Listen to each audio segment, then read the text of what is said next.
And now we move on to the next session. I would like to invite Dr. Pragji Vaja as well as Dr. Janak Shah and our president-elect for the next year, Dr. Soumyajit Basu, who is an eminent spine surgeon from Kolkata, to take over the moderation of the next session. Thank you. Thanks, Gautam. I was keenly watching the last session and it was an enthralling experience to see how many general practitioners are really interested in spinal disorders. And thanks to the General Practitioners Forum, as well as to the other members of the ASSI, that we could organize this fantastic collaborative effort of an academic exercise, which will leave all of us enriched at the end of the day. So I'm here to start and moderate the next session of an hour, which is the most important session, I would say. It's predominantly of back pain. And this low back pain, I'm sure, is not only the cream or the most important or the most voluminous patient we see in our spine practice, but also for a general practitioner or an orthopedic surgeon. A back pain patient is somebody who really needs evaluation, because this is one of the commonest pathology which comes to you. And in day-to-day clinical practice, I think this is an extremely important exercise to find out what is the cause of back pain. So before going further, there are 4 lectures in this session, and out of this, I would invite the first speaker, Dr. Firoz Ali, to speak on his topic, a rational approach to decision-making in acute low back pain. Firoz, all yours.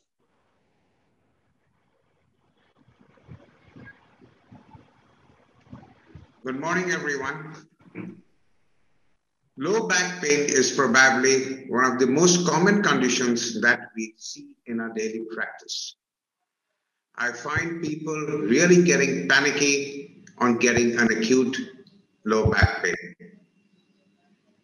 My idea in this talk is to tell everyone that low back pain normally is a very benign condition. It comes suddenly, but also resolves in a few days.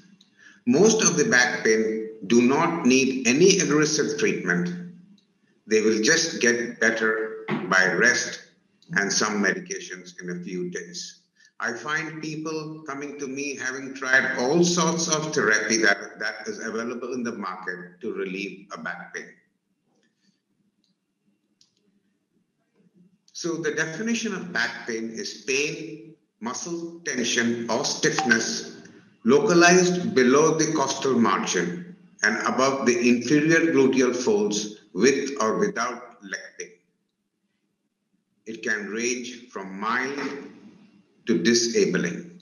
According to the International Association for the Study of Pain, there are 3 types of pain that happens in the back. One is a lumbar spinal pain, a sacral spinal pain, and a lumbosacral pain.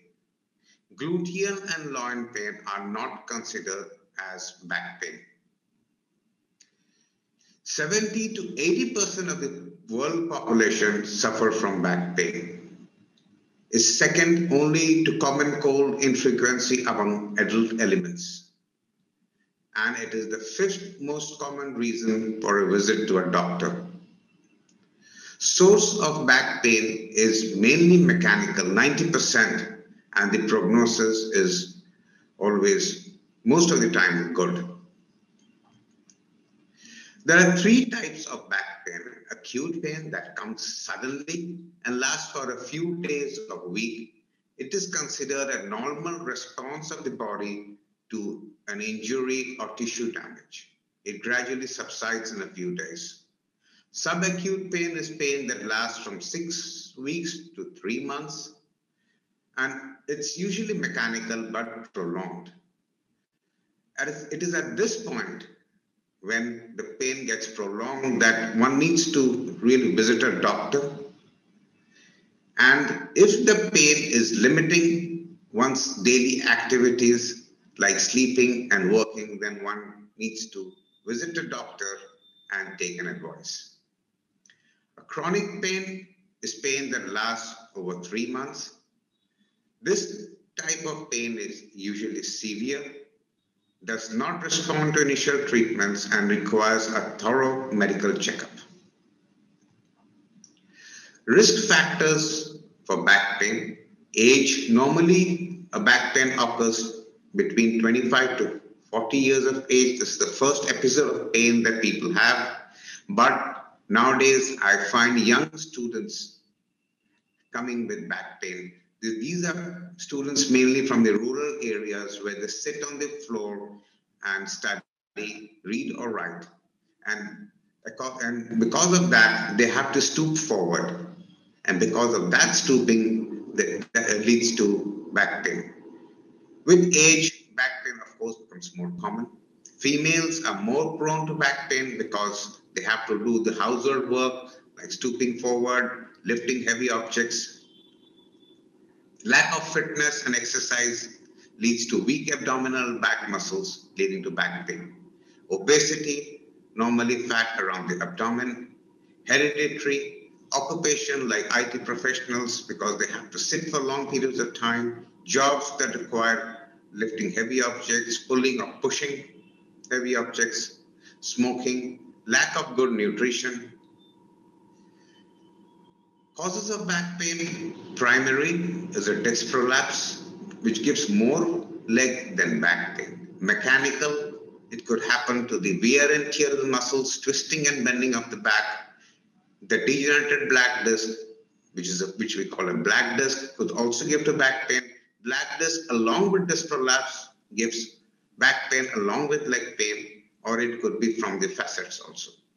Injuries to the muscle, the ligaments, the bones, infections like tuberculosis or brucellosis, instability like in spondylolisthesis, tumors, deformities, metastasis, autoimmune diseases like ankylosing spondylitis, rheumatoid arthritis, metabolic causes like osteopenia, osteoporosis. Secondary reasons is referred pain from other visceral structures in gynecological diseases, abdominal diseases, kidney and urinary tract diseases, aortic aneurysms, emotional stress. And this is mainly seen in ladies where the pain is more from the brain and less from the back. Nowadays, I'm getting cases of post-COVID patients who come with a lot of back pain. I'm yet to know the real cause for this, but then this is what I'm seeing now.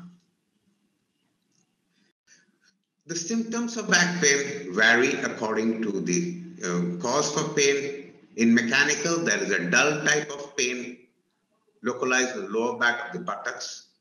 Radicular pain is burning pain that moves from the low back to the back of the thighs, sometimes to the lower leg or feet. Can include numbness or tingling. Claudication pain, where there is decreased walking distance in lumbar canal stenosis. Pain with fever and infections or inflammatory conditions. Pain with neurological deficits seen in fractures, spondylolisthesis, disc prolapse, tuberculosis or infection, tumors. Investigations, the few basic investigations that need to be done is an X-ray, where you have an AP or a lateral view. Standing films are always better. Flexion extension views, right and left bending films. CT scan, which visualize the bone better. MRI to see the cord, roots and disc better. If possible, one can get a dynamic MRI done. Additional investigations, if required, are a bone scan, a DEXA scan, discogram. But discogram nowadays is very, very rarely done. So the management of back pain, most of them are conservative. So what you have to do is watchful, just waiting, educate the patient and give the patient the confidence that this pain is going to subside in a few days. There is nothing much to worry about it. Spontaneous recovery is the rule. Rest for 2 to 3 days or less. Absolute bed rest does not help much. Those who remain active despite acute pain have less future chronic pain. Always exercise, which increases the strength in the muscles. and also do endurance exercises. Physical therapy like heat, cold, and gentle massage. Analgesics, as per your requirements, you can have acetaminophen, NSAIDs, codeines. Bracing is very controversial. Even if you brace, even if you're putting on a belt, use it for a short period of time. Traction, again, very controversial. In my opinion, sometimes does more harm than any good. If still a patient has pain, then obviously it has to be reassessed properly. So if there are a few red flags that one can see, and they are the Cauda-Equina syndrome, trauma, tumors or metastasis, infections, fever with fever or weight loss, abdominal aortic aneurysms, significant neurological deficit. If they cannot walk, they cannot be sent home. So if there is a red flag, then obviously it needs to be taken very seriously. If there is no red flags, then one can usually look for yellow flags, which is a psychological assessment. It could be due to attitudes towards the current problem, beliefs that they have a problem, which is something very big. Sometimes compensation, people mimic back pain. Diagnosis is that they have misunderstood the problem. Could be due to emotional stress and anxiety, could be due to family issues, problems in the workplace. So its take-home message is back pain affects 70% of the world population. Most of the back pain is due to lack of exercise. Most of the back pain will control with medicine, exercise, avoiding actively straight the back. Review and investigate if pain persists. Refer patient to a specialist if there is a back pain. Thank you.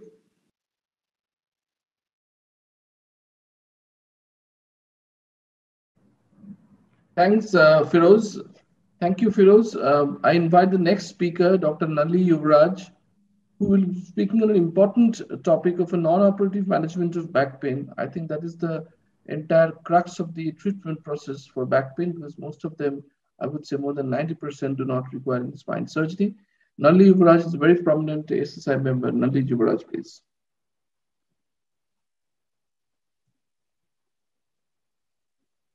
I'm going to talk to you on the current trends in the non-operative treatment of acute low back pain. Low back pain remains the most frequent musculoskeletal complaint worldwide, and all age groups are affected by these symptoms. Low back pain can be stratified as acute, subacute, and chronic based upon the duration of symptoms. Acute low back pain are those who have symptoms for less than 6 weeks. Acute episodes of low back pain statistically have quite a good prognosis, more or less independently of the chosen method of management. A variety of treatments of acute low back pain are effective and supported by adequate literature. It should be remembered that 8 to 10% of acute low back pain go on to become chronic. A precise diagnosis would help in proper management of low back pain. However, it is commonly accepted that a specific identifiable etiology is only found in around 15% of cases. It could be either disc herniations, spinal stenosis, osteoporotic fractures, or any inflammatory disorders.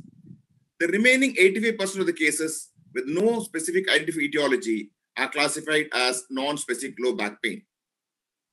An exhaustive search has identified more than 200 treatments for low back pain. You can see the enlisted methods of management of low back pain in the chart given here. While lack of treatment is not a problem, over-treatment could be a more worrisome problem. Lack of a really efficient and universal therapy still remains a problem.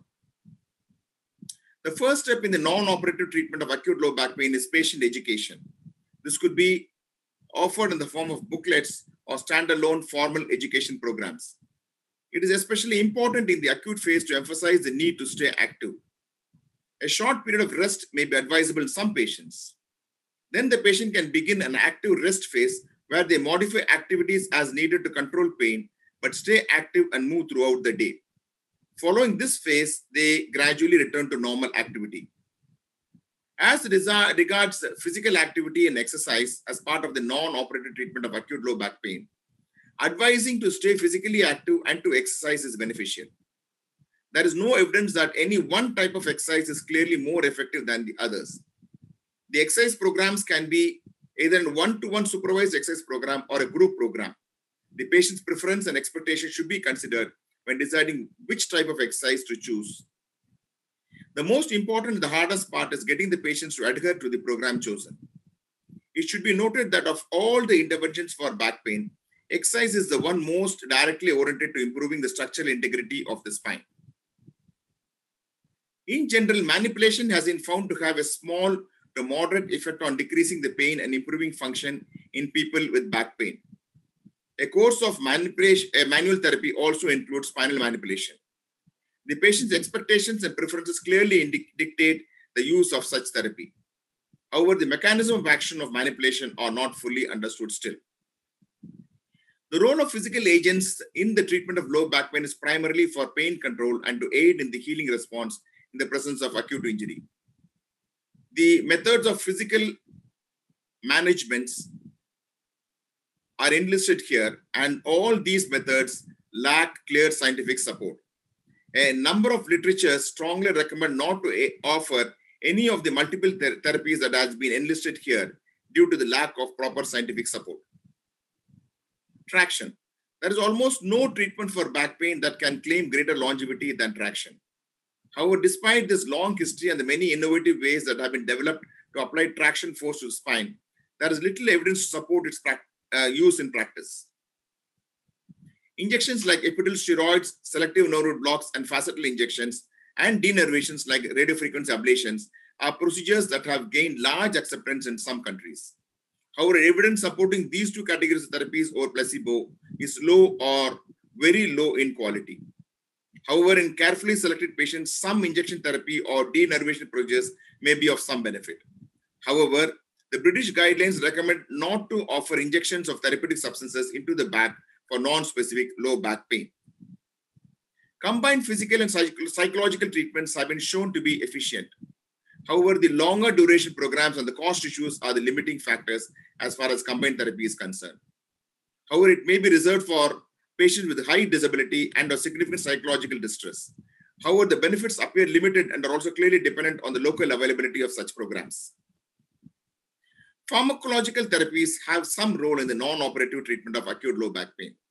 The first recommended medical option is paracetamol, the side effects of which has to be kept in mind on the long-term usages.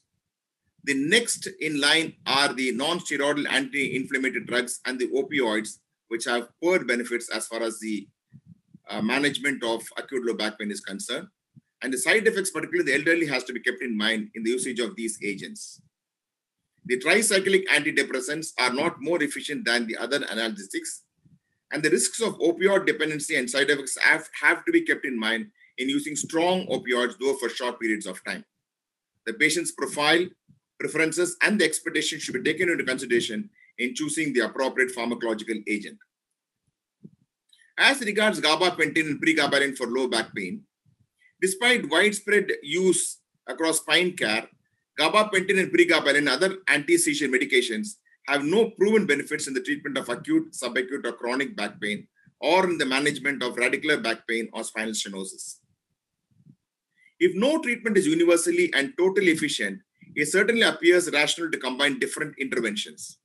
Combined interventions slightly improve pain and disability in the short term and pain in the midterm, but only for acute and subacute low back pain. There has been no difference that has been demonstrated for chronic low back pain. Even if combining several treatments improve the results, that approach is not always cost-effective, according to Smeets et al. This publication in 2018 has summed up the management of acute low back pain. This paper has stressed on staying active and to avoid bed rest, and the use of exercise program, either individual or group, and the use of non-steroidal anti-inflammatory drugs and weak opioids for a brief period of time. To conclude, the natural history of acute episodes of low back pain remains favorable in most cases, independently of the chosen treatment. Subacute and chronic cases represent the real challenge and our daily concern. Overtreating patients with non-specific low back pain is probably more deleterious than beneficial, and the risk of potential side effects should also be taken into consideration, as well as the individual patient preference taken into account before starting any therapy. Exercise programs appear to represent the best way forward, and there is also moderate quality evidence that post-treatment exercise programs can prevent recurrence of back pain. Encouragement of the maintenance of daily physical activities can and certainly should be encouraged in all patients during the treatment period. And even simple measures such as the prescription of analgesics or non-steroidal anti-inflammatory drugs should be monitored by means of validated tools in order to evaluate the outcome. Finally, defining specific etiological diagnosis such as spinal stenosis or disc herniation with sciatica has not allowed us to clearly define better management strategies till date. Thank you. Thank you, Nali. That was great. I invite my co-moderator, Dr. Shah, to invite next speakers and Dr. Praji also. Yeah. Thank you, Dr. Basu, and thank you, Dr. Nalin Yuvraj, for good. Now I invite Dr. Premik Nagar for the next lecture, Understanding Chronic Low Back Pain. Sir. Good morning, everybody. Today we are going to talk about chronic low back pain. Let's start with last things first. The carry home message. Low back pain is a symptom. I repeat, low back pain is a symptom, not a disease. Hence, its treatment will depend on its cause. Short duration back pain need not be extensively investigated. Chronic disabling back pain should be fully investigated and evaluated by an expert to rule out red flags and underlying serious pathology. After the serious cases are excluded, majority of back pains can be effectively managed with reassurance and simple techniques. Never blindly block back pain without confirming the exact cause of the backache. Prevention is the key in a majority of cases. Hence, identifying those at risk is vital. Beware of the knife. Always seek a second opinion when advised surgery. The world is divided into three groups of people. Those who are having back pain, those who have had back pain, and those who will have back pain. So, we'll talk about chronic low back pain again. Low back pain by definition is considered as pain between the 12th rib and the gluteal folds that lasted at least one day and interfered with their daily activity. It can be divided into three types depending upon the duration of the pain. If it is less than 6 weeks, it's an acute pain. If it is more than 12 weeks, it's chronic. But if it is between 6 and 12 weeks, you can say it's a subacute pain. Today, we are going to talk about chronic pain, which is any back pain lasting for more than 12 weeks. 80% of people go through back pain at some point in their life. Why do we have back pain and why is it so common? Well, most of us abuse our back and do it without servicing it. The human spine is stressed even in sitting posture. So there are too many options, too many controversies for what is the correct evaluation and management in such cases. So we start with knowing what are the types of back pain. Well, it can be divided depending upon where is it originating, whether it's the bone, the disc, the joints. These are very common ones. The rarer ones, it can originate from blood vessels, from abdominal organs, mental stress, which is common nowadays, muscle sprain, and nerve sheath tumors.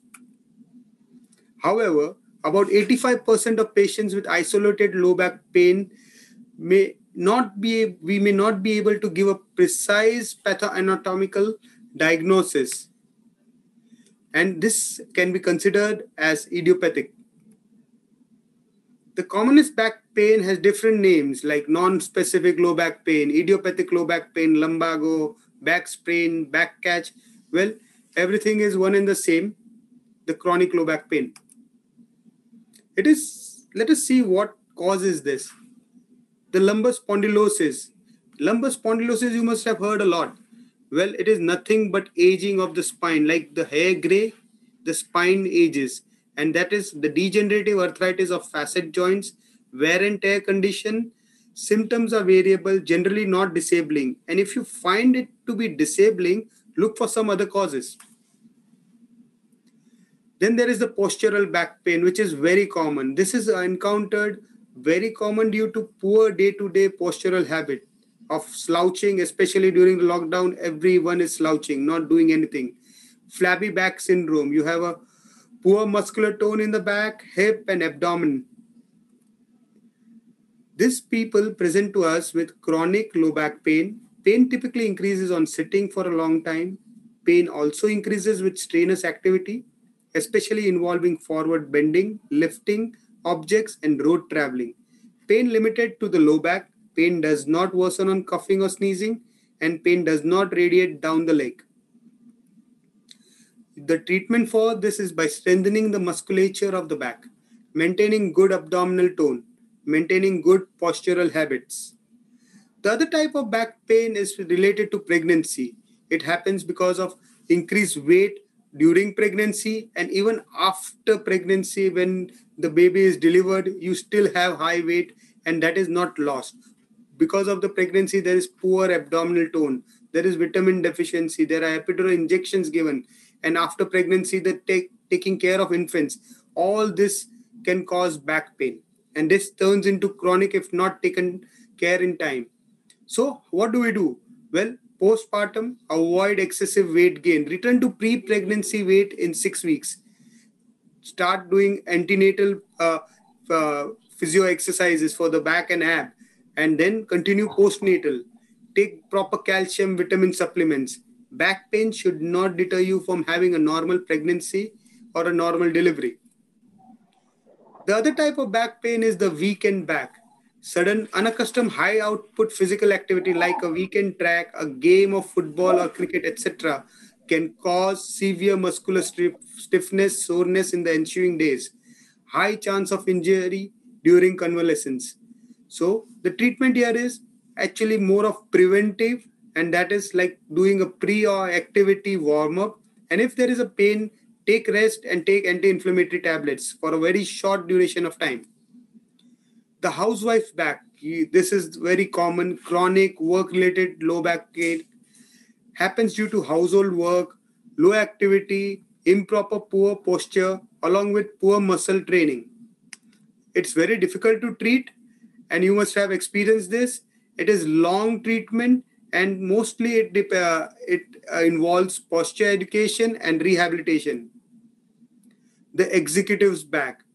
Nowadays, because of the work style of all people, young, middle-aged adults, white-collar, desk job people, wake up with stiff back, and then as the day go by, the stiffness gets better. They have sedentary lifestyle, and a boring back pain builds up as the day progresses. This is due to poor, prolonged sitting posture, lack of regular exercises, gradually increasing body weight, calcium and vitamin D deficiency, inadequate rest. They want to exercise, but they have no time to do it. The formula for a healthy back is good habits, proper lifestyle, and regular exercises. The habits like sitting, the most common. Don't sit for a stretch for more than 40 to 50 minutes. Take a break in between. If you want to sit the whole day, you need multiple breaks. If you want to go for a long drive, take breaks frequently. Otherwise, you're not taking care of your back.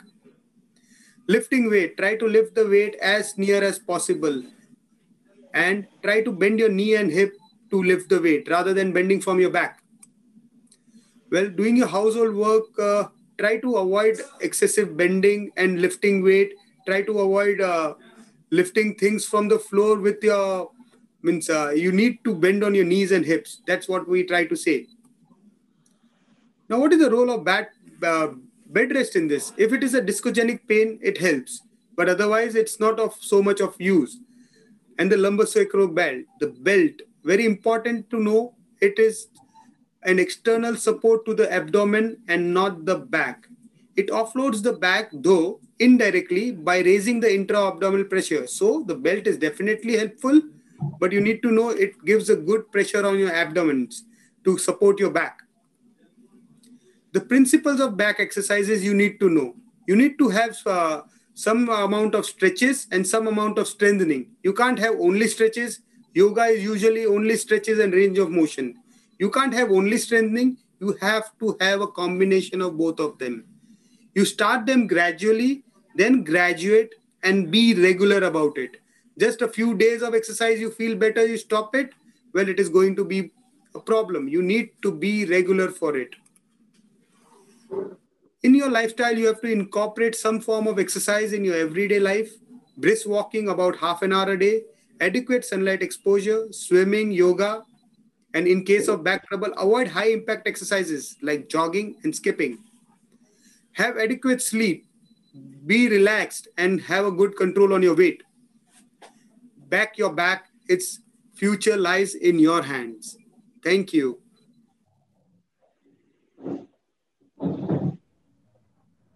Thank you, sir, for your good, excellent talk. Now I invite Dr.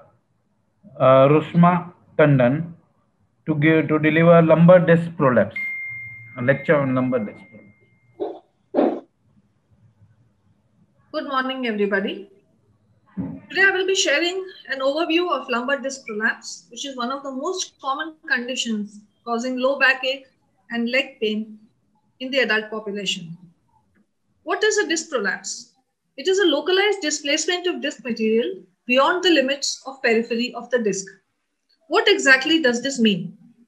The lumbar disc consists of a central nucleus pulposus, which is hydrated and like a gel, and a peripheral annulus fibrosus, which is thick and resistant to stress.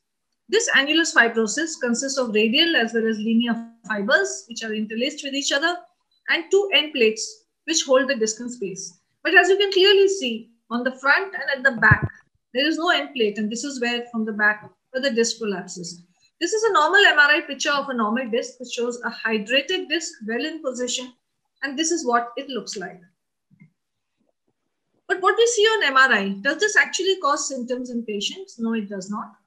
Between the ages of 20 to 40 years, 36% of patients have degenerated discs on MRI, which rises to 95% in patients who are 50 years or above. By the time you reach 80 years of age, almost 98% people have degenerated discs, but most of them are asymptomatic. The most common level of a herniated disc is L4-5 and L5-S1.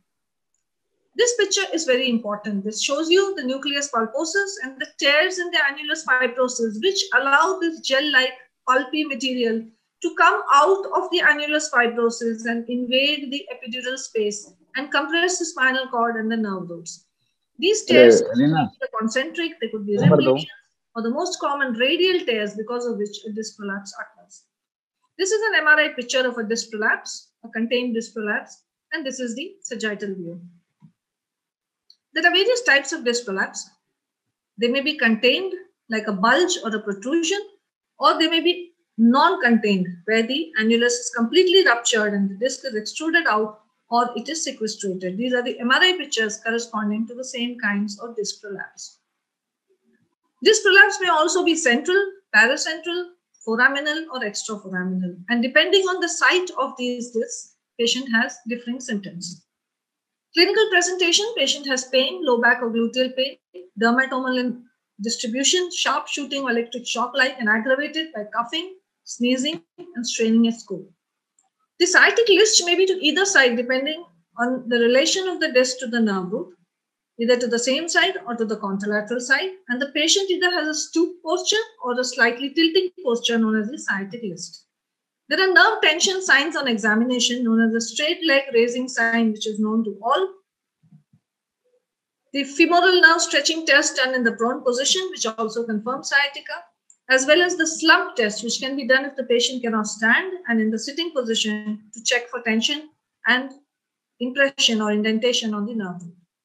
Movements of the spine, patient is unable to move his spine, flexion is restricted. In a very large or extruded disc, all movements are restricted. If lumbar extension is restricted, then worsening of symptoms on extension is a poor prognostic sign. Patient can have sensory symptoms like loss of sensation, motor power loss. Bladder may be affected in a frequency or urgency of micturition. Saddle anesthesia, no ankle jerks, or even retention of urine in cauda equina syndrome. X-ray should always be done for all patients. However, MRI is the gold standard investigation for diagnosis of lumbar disc. Electrophysiological studies help us only in the differential diagnosis, like an EMG or an NSAID. In the MRI, what do we see? We see the type of disc, the location of the fragment, central, paracentral, level of degenerations, that is whether there are multiple discs or a single disc, and the number of involved levels. What are the red flags? Patient comes to you with backache and leg pain. There are some things that tell you, well, this is not a disc, this is something much more than that. And so this back pain should not be followed or treated with bed rest or drugs or on the same lines as a normal sciatica. What are these red flags that should alert you? Fever, weight loss, night cries, muscle twitching, history of some trauma like a fall, renal disease, any malignancy in the past, metabolic like renal diseases, polyarticular joint pain suggestive of inflammatory bone disease, tremors, etc., which may suggest some disease like Parkinsonism. This should be differentiated very carefully. So these are the differential diagnoses. You can have a gluteus medius muscle pain or a cluneal nerve entrapment neuropathy, piriformis syndrome, sacroiliac joint pain, very common, diabetic peripheral neuritis, again very common in the elderly, METS, infection, and primary spinal tumors.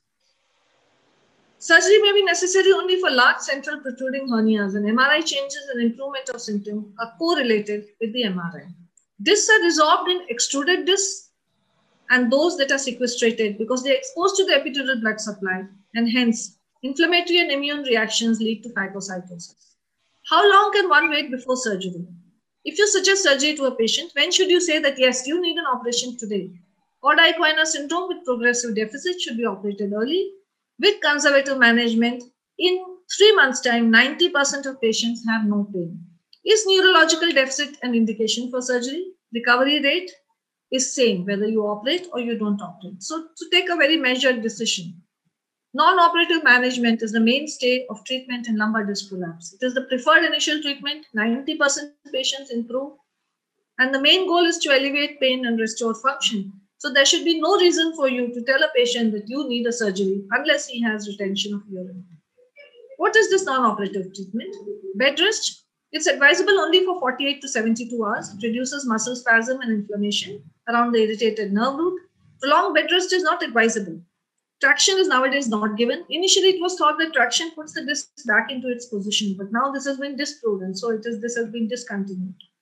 What do medications do? They reduce the immune response, reduce the inflammatory response, and hence relieve pain. Non-steroidal anti-inflammatory drugs, relaxants, steroids, proteolytic agents like chymotrypsin, antidepressants, and anticonvulsants like pregabalin and gabapentin are used for pain relief. Physical therapies, exercises, shortwave diathermy, blocks, steroid blocks, epidural, nerve root blocks, either by interlaminar route, caudal or transforaminal, help to reduce inflammation and pain. Some non-operative management can also be given in the form of lumbosacral belts and corsets, which give the patient a sense of relief and comfort. Some patients also go for acupuncture, massage therapy, and behavioral therapy. Basically, the patient has to change his lifestyle. He should stay away from obesity, be very active. A lot of time is spent online, especially after the COVID pandemic. Patients should get up, they must walk around, they must not have a sedentary lifestyle even if they are at home. Chronic cough should be treated, should avoid long driving and lifting heavy weights. What are the indications for surgery? Cauda-Equina syndrome remains the only absolute indication for surgery. Failure of conservative treatment after 3 months with continued pain and radiculopathy may be a reason for surgery. What are the types of surgery? Surgery could be a conventional open discectomy, microscopic discectomy, endoscopic with tubular dilators, or a total endoscopic surgery. Conventional open discectomy is the same as total endoscopic discectomy. As a result of the surgery, depends on total decompression of the spine and the nerve roots. Whatever the type of surgery done, the patient still will get total pain relief. Thank you. Thank you, Dr. Khanna. Now we invite our next speaker, that is Dr. Mahesh Bijawara. We will be talking on lumbar canal stenosis, a common problem in the elderly people. Janak, I think there is a little bit of a change in the program. It is Dr. Raghavendra who's going to deliver the lecture rather than Dr. Bijwara, as it was mentioned in the whole program. So we'll invite Dr. Raghavendra. Good morning. I'm Dr. Raghavendra Rao from Bangalore. I would like to speak to you about lumbar spinal canal stenosis, which is a common problem in the elderly. The lumbar spinal canal stenosis is a degenerative condition caused by wear and tear of the intervertebral joints and the intervertebral discs. This leads to formation of osteophytes and degenerated disc which bulges out and encroaches into the spinal canal and causes compression of the spinal nerves. Pathology is shown in the figure given in the slide, where there is a concentric narrowing of the spinal canal from all sides, leading to decreased space for the nerves and the roots. Now, it presents clinically, typically it's like a 60-year-old lady, comes back with chronic low back pain and numbness in both the lower limbs, which increases on walking, causes heaviness of the legs. So the patient has to stop walking and sit down and then continues walking after sitting for a 2 or 3 minute gap. Now, the clinical symptoms are very characteristic and they're collectively called as neurogenic claudication. Coming to the pathology of the spinal canal stenosis starts with a degenerated disc. The disc then thins out and causes bulging of the annulus. There is an osteophyte and spur formation from all around. There is a hypertrophy of the facet joints these are the facet joints, they get hypertrophy. And then there is a reduction in the space available for the spinal canal and the spinal nerves. So there is a contribution from all the factors of all the components of the intervertebral joint complex. If you look at this figure, this shows the reduction of the height of the disc and then reduction in the space available for the exiting nerve. The foramen is decreased and also the canal is decreased. As I said earlier, clinical presentation is typically a 50 or a 60-year-old male or a female. 10 to 15 years history of back pain is usually present. There is a chronic back pain. The symptoms associated start with claudication, which is like a pain which increases on walking. The walking distance is gradually decreased as the patient starts to walk. As the time progresses, the walking distance comes down from 2 kilometers to 1 kilometer, 500 meters, are hardly able to walk finally. Weaknesses are usually seen in form of foot and ankle weakness. The ability to walk after resting for 2 or 3 minutes is explained by the fact that in flexion, the foramen size increases. So they are able to walk better when hunched forward. So they classically walk forward with a hunch bending forward. We look for deficits, we look for sensory deficits, motor deficits. 20 to 30% of the lumbar spinal canal stenosis patients are associated with cervical stenosis also. Look for myelopathy signs.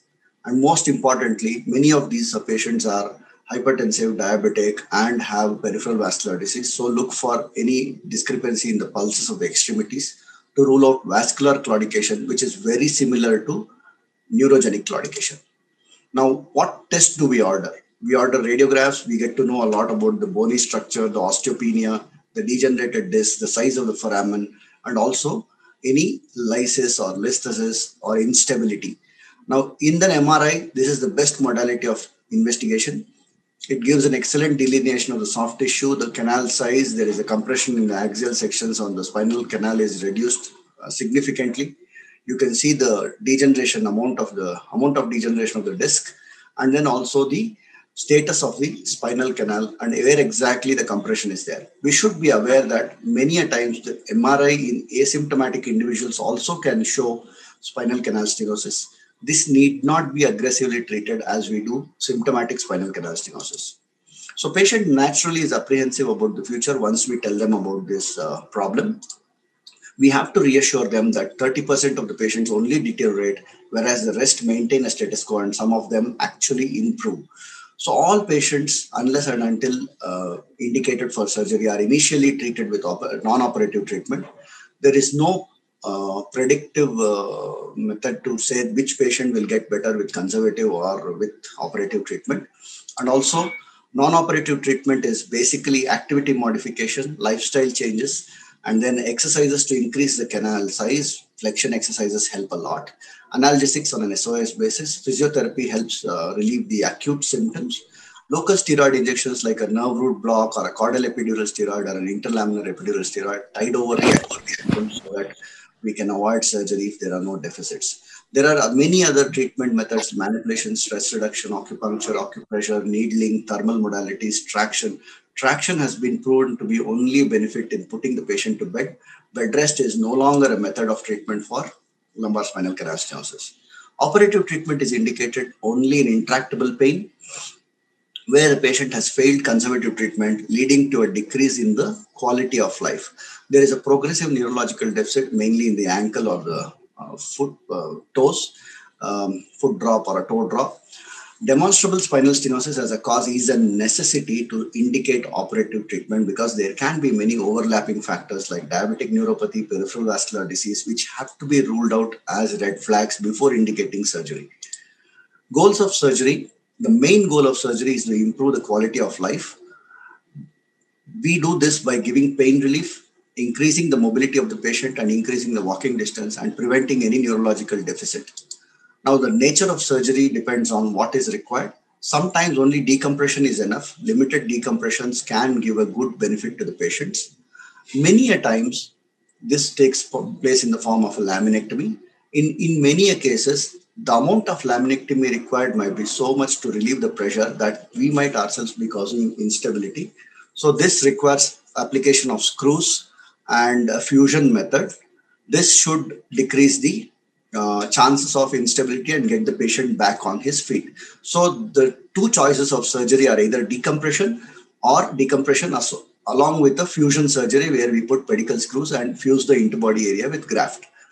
Now, the moment we say spinal surgery, there are many misconceptions about spinal surgery in the patients. We have to reassure them, majority of the patients are made to walk on the same evening of surgery. There is no prescribed absolute bed rest for these patients. The risk of neurological deficits is very minimal, less than 0.5% in regular lumbar spinal surgeries. So this need not be the deterring factor to choose surgery for the patient. They also feel that the patients, that once a spine patient is always a spine patient. We have to reassure them that spine surgery is done to improve specific features of the quality of life, and we have to manage their expectations that not all the pains will go away. Degeneration is an ongoing, continuous process. If we address problem at one level, we are sticking to telling the patient that only problems from that level will go away. For example, if we do a L4, L5 surgery, he might come back with L3-4 or L5-S1 problems, which are an ongoing process. So we have to reassure them that this is the specific reason for which we are operating on the patient. Many a times, the old age and the elderly people have the fear that surgery will incapacitate them, whereas actually it is the symptoms of the problem that are incapacitating them. More often than not, these are all patients who have diabetes, who require to be walking and active to decrease their blood sugars and keep them in control, and also in whom activity is advised as a modality of treatment for IHD or cerebrovascular disease. So it is imperative that they walk and be mobile, and treatment of this spinal canal stenosis is very important and goes a long way in treating the associated problems which come in the elderly. Of course, all surgeries have risk of complications. We have to reassure that any of these complications is not more than 1% or 0.5%. So basically, it's a safe spine surgery. The techniques of spine surgery have improved in the last couple of years and decades with training and advancement of new gadgets. The incidence of complications has come down very well, and the results or outcomes are excellent.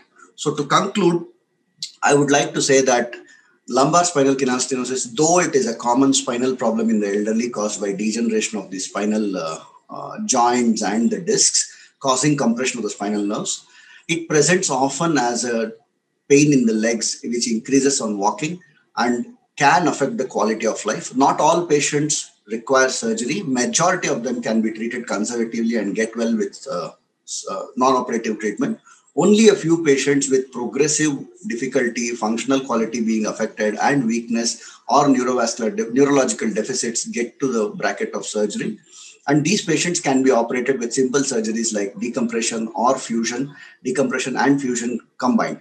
So these get better very well. The outcomes of these surgeries are very good, and it's not a risky surgery to be avoided being scared about it. But having said that, majority of the patients get better without surgery. It is a condition to be wary about. We have to rule out all other causes like vascular disease and neuropathies before getting into surgery. And it is not a problem to be feared, but to be wary about. Thank you. Thank you. Thank you. I think we've come to the end of talks. We can, while we get some questions, we have about 5 to 7 minutes time for discussion. So guys, start off and kick off the first and most important point of discussion nowadays is whether a rest is important for a patient presenting to you with acute back pain. I think most of the family physicians and the general practitioners have this important question at mind. So I would straight away ask my co-moderator to comment on this, whether the standard focus of general practitioners is to avoid rest or to advise rest. Usually we advise rest for only 2 or 3 days. After 2 or 3 days, we usually advise for physiotherapy. We don't advise more than 2 or 3 days rest. So. Right. And what about, say, Rushma, who's a senior member of ASSI? Do you prescribe rest for a patient who comes to with acute severe back pain? Pardon, sir? Yeah, the patient with acute severe back pain, there's no need to advise bed rest. You see, for a patient with acute severe sciatica, they're in such bad shape that automatically they want to be in bed. So, but we advise that they should try to mobilize themselves as soon as possible. And I don't think beyond 3 days, there should be any need for the patient to stay in bed. By that time, they're ready to hobble out of bed and at least start using the washroom. I think going to the toilet and being independent in that activity is a strong urge patients have to get up and start walking, however painful it may be. And that is the main thing that motivates them to walk. So I think beyond 3 days, muscle tone decreases. Patients become more and more, depressed if they stay in bed. And so beyond 3 days, I think they should not be told to stay in bed at all. We encourage everybody to start walking after that. Right. So Dr. Shah, as a representative of the general physicians, while Dr. Gautam has some questions from the panel, from the audience. Yeah. Can you, first question is I would like to ask is, Madam, how you will differentiate between vertebral canal stenosis and disc prolapse pain in a clinic without X-ray and that? So the symptoms of a lumbar disc prolapse are more dermatomal. The patient has acute backache. It starts with an acute backache that sharply radiates to any one limb. And it has a specific dermatomal pattern. So if it has a dermatomal pattern, then we presume that this is an acute prolapse lumbar disc. Most patients have a sciatic list to one or the other side. They're unable to stand straight. They're unable to walk. They hobble along and they come to you in great pain. So with this, we are able to know that this is an acute prolapse disc, and this is not just a spinal canal stenosis is characterized by neurological claudication. And this patient has had a chronic problem. He's had difficulty in walking for some duration of time before the acute episode has occurred. So this is what helps us to differentiate both. Spinal canal stenosis is a long-standing problem. It is a chronic disease. And if the patient has a disc prolapse on top of that, then he comes with an acute presentation. I hope you understand the difference between the two. Yeah. Yeah, so Samajit, I have a bunch of questions from the delegates. I'll start from the back and go to Raghavendra. Raghavendra, are you here?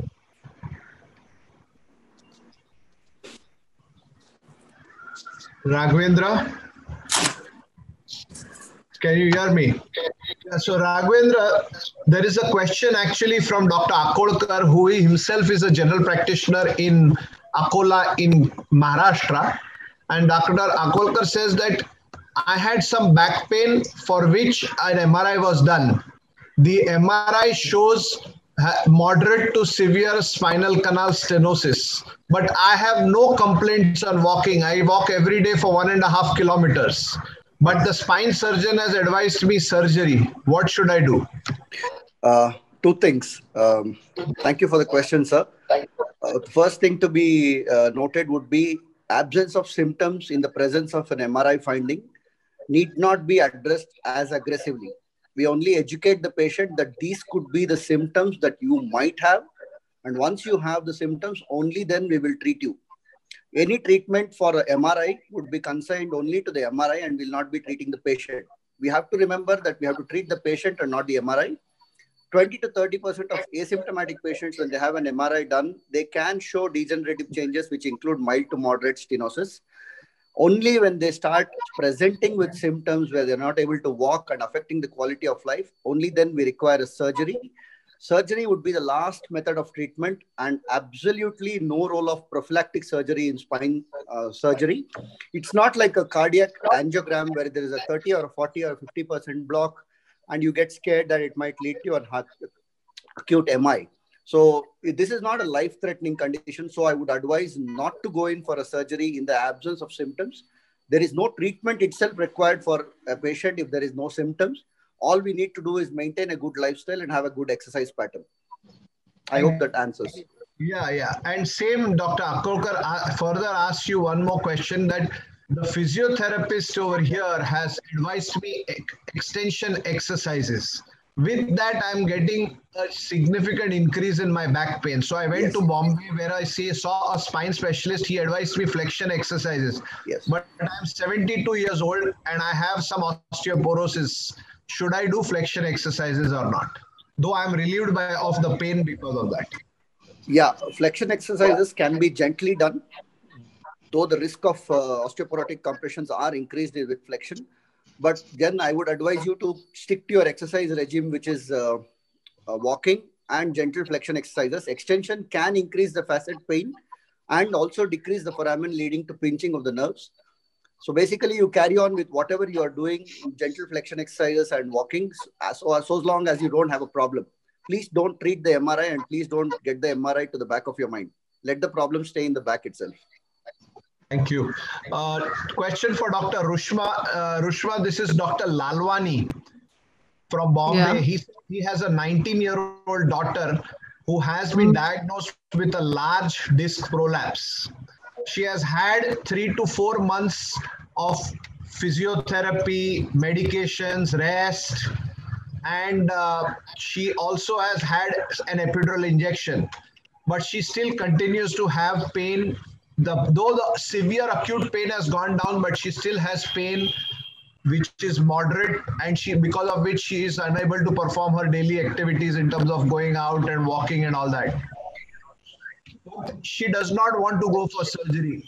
Can we continue non-op treatment in this situation? I think that if her pain is not progressing and she does not have a neurological deficit, then she can continue on conservative management for at least another 3 months. And then if she's not relieved, maybe she should go in for a microscopic discectomy. I would suggest that only the extruded fragment should be removed, and a graded exercise program with a physiotherapist should be tried for the next 3 months at least, considering her age. Rushma, the question is, I am worried that Dr. Lalwani says, I am worried that about the risk of her developing a recurrent slip disc in the future.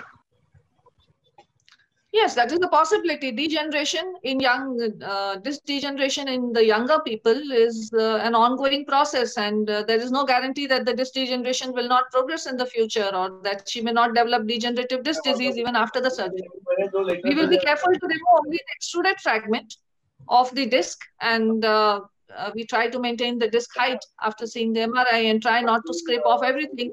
But she could also develop disc degeneration at any other level if she has degenerative disc disease at this young age. So I think proper counseling is required, whether we go either way, whether we go for the conservative or we go for the operative management.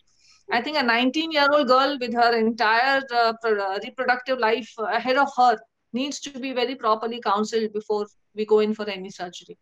If she's not relieved even after 3 months, at a personal level, I would go in and do a microdiscectomy. I would definitely do a discectomy. Right.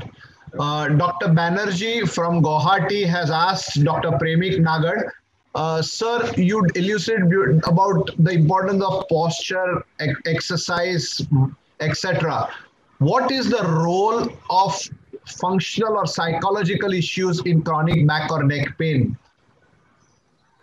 That is a very good question. As I had mentioned, psychological issues have been on a rise in current period, especially after the lockdown, where you're just at home doing nothing, sitting.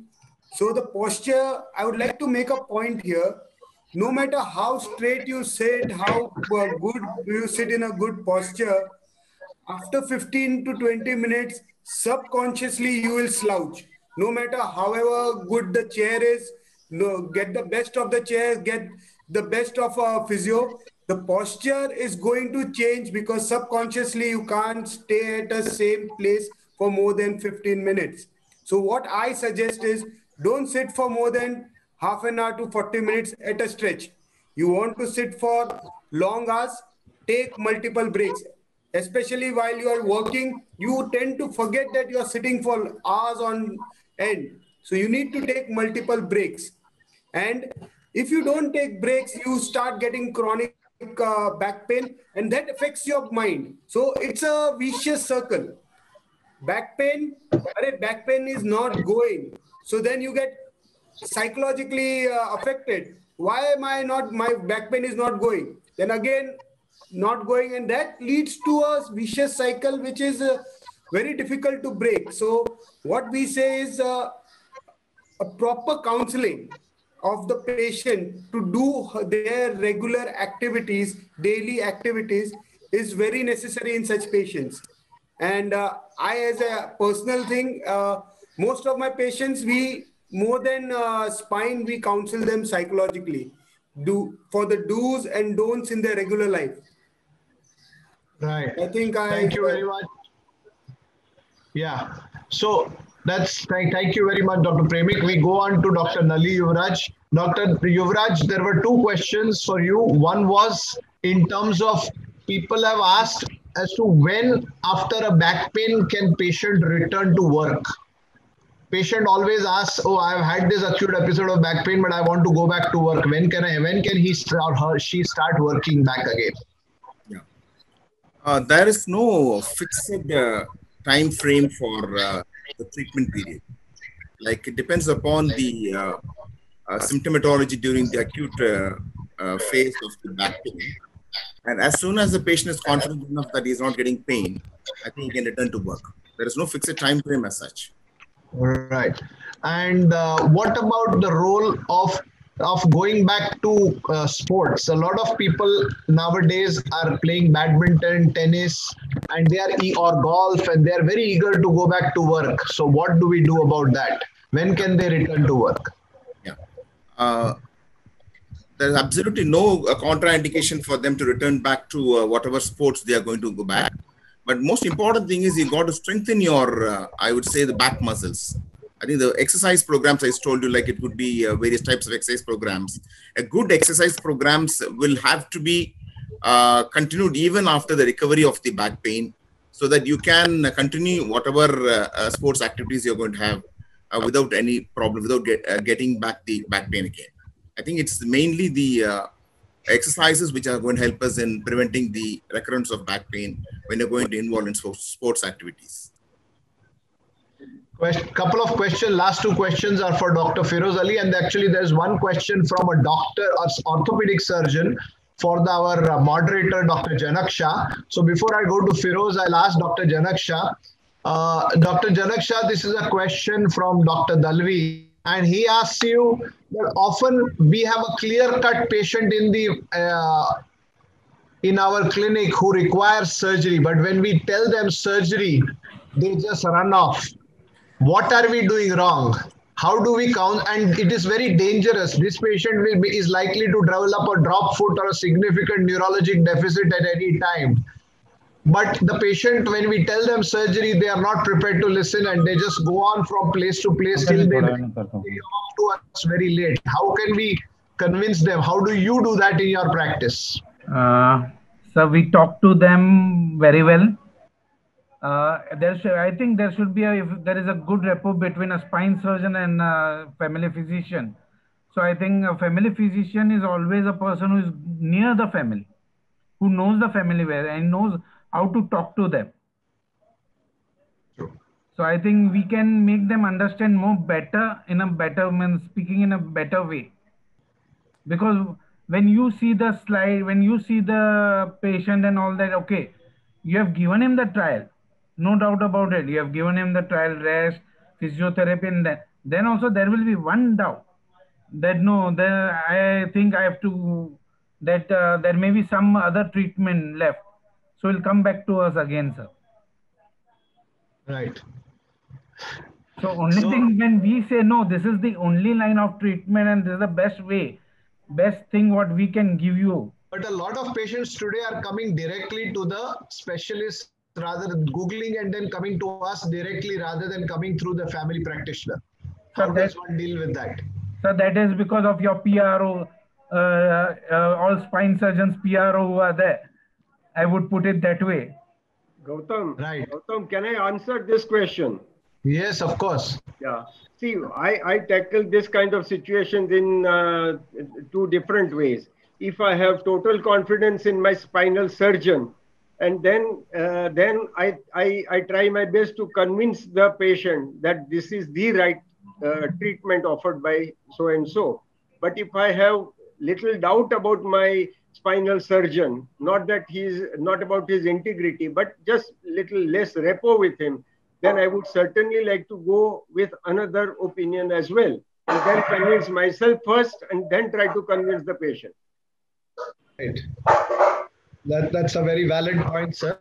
Yes, Dr. Pragji wants to say something, sir. Yes, Dr. Pragji. Sir, basically your question is that patient goes directly to the consultant. It is not only with the orthopedic, sir, it is with all faculties. Nowadays, the family has become a very small, husband, wife, both are earning. And now, more or less, it has become, specialized kind of treatment. For a small headache, also they go to neurosurgeon. For a small joint pain, they go to orthopedic surgeon. For a low backache, they go to. So, and then they eventually come back to us with a, a big portfolio, almost up to 1 kg portfolio of MRI and whatnot, extent. And then they, they need a family physician to address them, properly. What previously it used to be, they used to be channelized through family physician, and whatever and wherever the consultation or the, the senior or a consultant advice is required, they will be referred.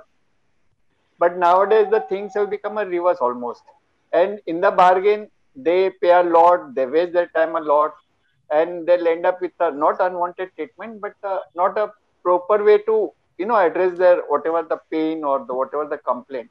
So I think what traditionally it used to be through a family physician, that concept has to be redeveloped. Then only I think it will be better for patient. See, ultimately consultant's goal is also a patient. GP's goal is also a patient, because our concern is mainly patient. So how best we jointly, collectively can give best to the patient. So I think it has to be reversed. But now that we are into the transition phase, again, after some time that family practice may revive and the patient will come back to us and will be channelized to us.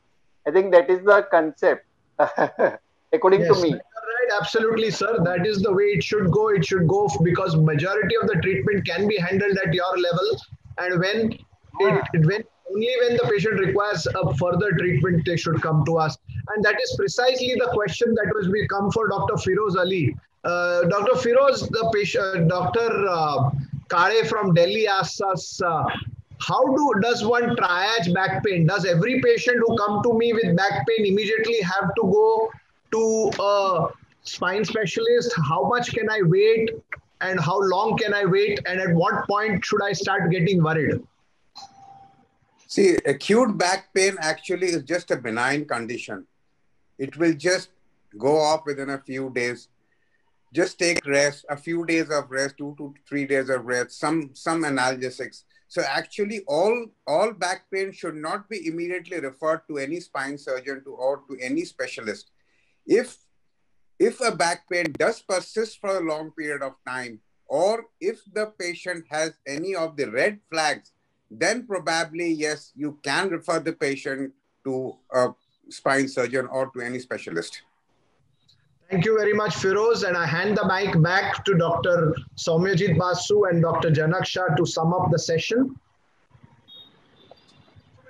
Thanks, Gautam. I think the last 1 hour was extremely exciting. We could interact with the general practitioners, and as correctly pointed out by you as well as Dr. Praji, that most of the problems of the spine specialists getting unwanted cases because they're not going to general practitioners, and most of these patients can be sorted out by general practitioners. And as we were very much sort of used to in the UK, that you directly cannot see a specialist until the GP refers it to you, I think makes a real lot of sense, because here also we do land up seeing patients which actually we do not benefit, or the patients also do not benefit at all.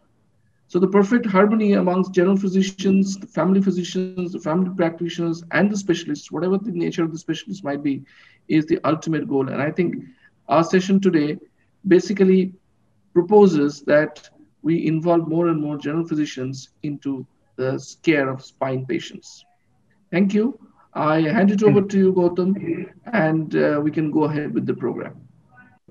Thank you, Dr. Basu, Dr. Janak Shah, and for beautifully moderating this session. I would like to thank all the panelists in this session.